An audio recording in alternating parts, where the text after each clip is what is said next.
ఏ రోజున బాధ్యతగా కూర్చోబెట్టి మాట్లాడారా? ఇది మీరు దీని మీద మీరు యుద్ధం చేయాలి.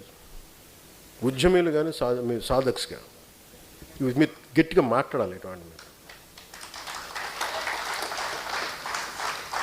ఎవరు ఏం చేస్తా మాకెందుకు, ఎవరి వ్యక్తిగత జీవితం మీరు ఏం చేస్తా నాకు నేను ఎప్పుడు మాట్లాడాను.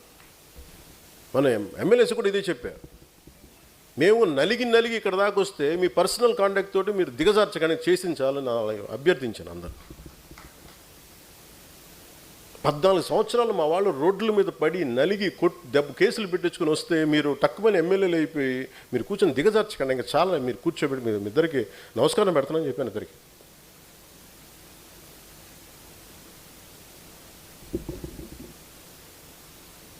అంటే నేను అనుకుంటుంది ఏంటంటే డిసిప్లైన్డ్గా నడపాల్సిన పార్టీని.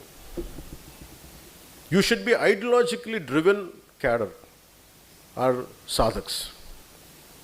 మీరు ఎందుకు ఈ మాట మాట్లాడుతున్నారు, మీరు ఏం చేయబోతున్నారు, మీకు ఎందుకు ఒక పర్పస్ లేకపోతే please let us not do politics, let us not be in a political party, let's not be in Janasena.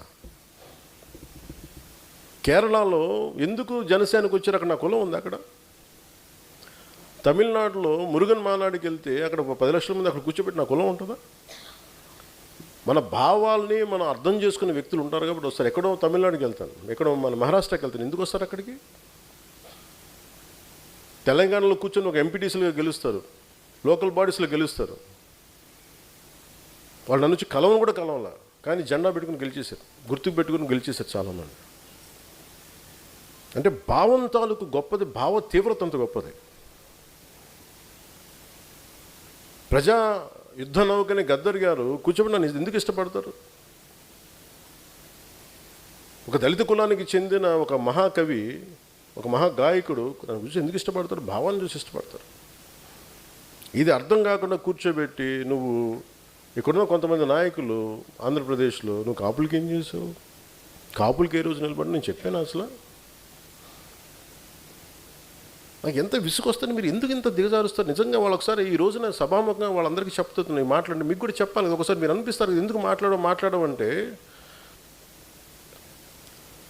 ఈ సందర్భాన్ని పురస్కరించుకొని నన్ను విమర్శించే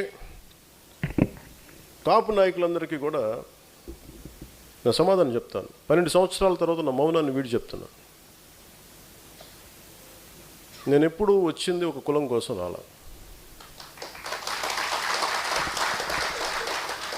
కాపు నాయకులందరికీ ఇబ్బంది ఉన్నాయని చెప్తున్నాను. నేను ఒక కులం కోసం రాలా.